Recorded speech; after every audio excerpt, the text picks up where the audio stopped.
pozīcijas, ka saskaņas centrs neuzvarēja, lai gan bija daudz prognožu, un saskaņas centrs pats arī domāja, ka aptaujas diezgan to ilgi rādīja, ka saskaņas centrs varētu būt tas politiskais spēks, kurš varētu iegūt vislielāko balsu skaitu.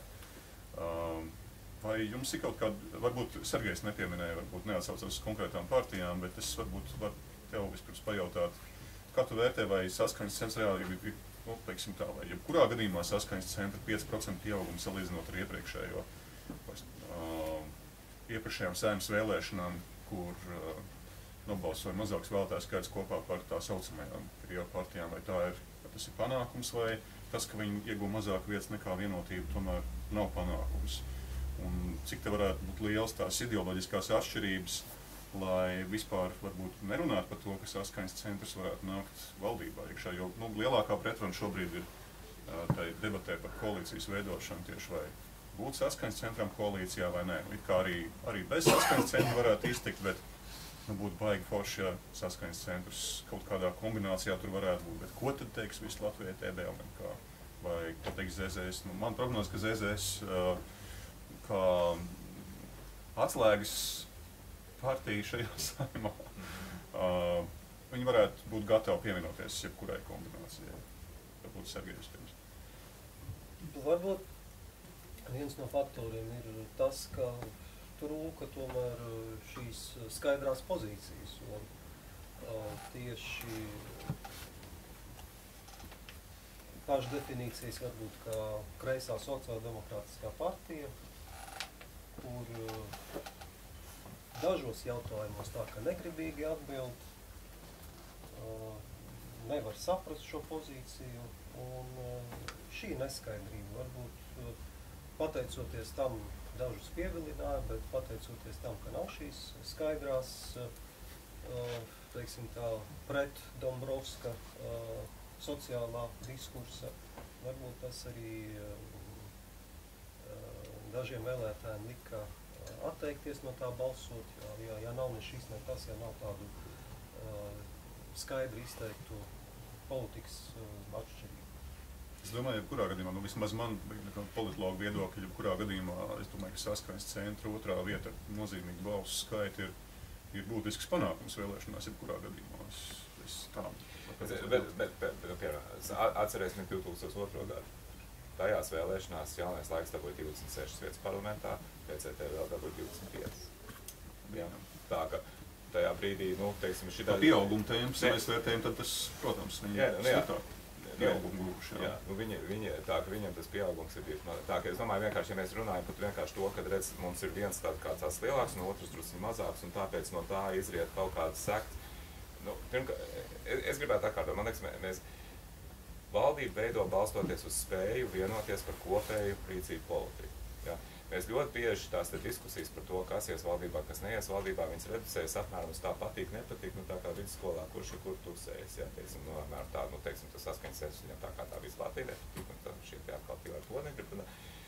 Tas nav pamats politikai. Ja? Es domāju, teiksim, piemēram, ja mēs skatāmies uz ZZS no tādas, godīgas politikas pozīcijām, tur ir milzīgas problēmas ar šo te veidojumu. Ja? Tur, es domāju, tur nav šaubu, ka tur ir, bet ja mēs skatāmies uz spēju izveidot rīcības spējīgu vairākumu Saeimā, kurš turpina to ekonomisko politiku, kas jau ir uzsākt un kas acīm redzot ir saņēmusi vēlētāju atbalstu, ja? Tad tas ir tas atskaites punkts. Ja? Un te man liekas ir tā būtiskā problēma. Ja saskaņas centrs ir gatavs teikt, jā, mēs piekrītam 6% budžeta deficītam, jā, mēs piekrītam šīm pārējām lietām, tad uz priekšu. Ja? Bet viņi nav gatavi to pateikt, tur jau tā problēma. Labi, pieņemsim saskaņas centrs padomā nedēļu un pasaka, labi, klausīties. Tas, ko mēs pirms vēlēšanām mēs daudz ko viens otram sarunājam un mēs ejam. Vai tās ideoloģiskās pretrunas var nolikt malā un tad vienojas labi, 6% vairāk deficīta budžeta un tā tālāk. Un pasaka, tad principā iznāk arī vienalga, kā sauc to politisko spēku. Bet vai vienalga ir, vai tas ir godīgi varbūt pret vēlētāju, ja vēlētājs ir novēlējis tieši par konkrēto politisko uzstādījumu. Vēlētāji bieži vien tur īpaši neiedziļinās ekonomiskajos uzstādījumos, ja vien viņiem nedraud nogriezt, teiksim, samazināt, nogriezt pensijas, nogriezt vēl kaut ko, kā teica kādreiz bijušais deputāts Pēters Tabūns, viņiem visu nogriež, viņiem sāp. Loģiski, ja nogriež, tad sāp, un tas tā vēlētāja loģika bieži vien ir ļoti vienkārši. Bet, ja pirms vēlēšanām kāds solīja, nē, mēs ar to nesadarbosimies, jo tas un tas, viņus finansē Krievija vai kaut ne, tie tādi tā kā brūnie, jā, tā kā jau tā kā fašistisku partiju, uz nacistu ideoloģiju velk. Ar viņiem kopā mēs nekad neiesim, un tad ir vēlēšana rezultāts, un izrādās vēlētāji sabalsojuši ļoti interesanti, tagad mums tas jāsaķepina kopā. Vai rīcība politika var būt tas, kas attaisno to, ka partijas, kuras pirms vēlēšanām profilējās, tomēr katra savā šādā specifiskā virzienā, to deva savu uzstādījumu, kaut kādu ideoloģiju, pēc tam pasaka, aizmirsīsim šito visu un tagad strādāsim. Jā, Saskaņas centru vēl viena problēma ir, ka mēs atceramies pēc pagājušā gada municipālajām vēlēšanām, tā kā negribīgi tur paņēma mēra amatu un ilgi nebija skaidrības par to, kurš tad būs mērs, tad ņeto Dolgopolovs, ņeto Šlesers, un tad es domāju, tas bija sabiedriskā viedokļa spiediena rezultāts noticis, ka tikai tas, kurš uzvarējis, respektīvi Ušakovs, tas, kurš bijis seja, tā teikt, pārdots vēlēšanās, tas arī atļauj viņam paņemt šo amatu. Un man tā šķiet, ka tā kā baidās paņemt paši varu, uzstādot savus skaidrus noteikumus, bet no tā izriet vēl cita problēma. Cita lieta, tas man prātā ienāca tad, kad šeit mēs skatījāmies vienu diskusiju, komentējām arī tāpat, un diskusijas tā nebija, tur pretinieki neuzbruka viens otram, kāpēc es arī runāju par to, ka nav šīs horse racing zirgu sacīkšu šogad nebija kā tas iepriekšējais vēlēšanās.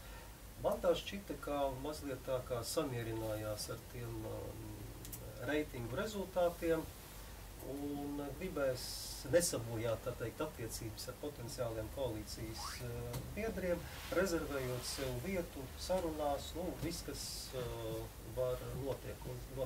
Un tāpēc es domāju, Saskaņas centra uzvedība šajā gadījumā arī ir tāpēc, ka baidās nākt klajā ar ilgtermiņa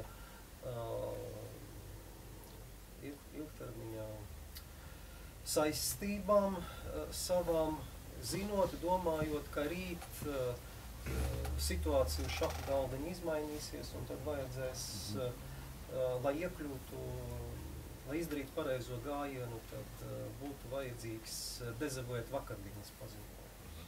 Jā, es piekrītu. Es domāju, ka tas bija ļoti manāms arī tad, kā es arī pareizi teicu, tur Rīgas domas tajā vadības veidošanā. Tas bija manāms arī visā šajā priekšvēlēšana kampaņā, un nelēm tas manāms tagad, un pēc būtības. Ja gribiet valdībā, ir jāieņem nostāja. Nevar būt, ka sēdiet uz diviem krāstiem. Urbanovičs arī šis diezgan dīvainais uzstādījums, ka redz, kā mums būs tā profesionāļa valdība, kur mēs tikai deleģēsim kādus, bet mēs visi sēdēsim saimā. Tā arī ir kaut kāds centieni tā distancēties no tās atbildības, jo, teiksim, gala beigās, kas man liekas ir pareizs princips, un ka tagad, kas pateikt, teiksim, par ministriem ir jāņem cilvēki, kuri faktiski ievēlēti saimā, kuriem vēlētāji ir izteikuši uzticību. Es piemēram, ka nevajadzētu ņemt ministru cilvēku, kurš ir tik tieši strīpots, ka nav ievēlēts. Tas nebūtu pareizi, jo tas norāda to, ka cilvēki šim politiķim neuzticās. Tā jau ir tā demokrātija, ka cilvēki izsaka arī, ka tiem ministriem ir jābūt, viņiem jābūt ne tikai efektīviem menedžeriem, viņiem ir jābūt cilvēkiem, kuri spēj panākt, ka viņiem vēlētāji uzticās, ka viņu rīcība ir atbilstoša situācija.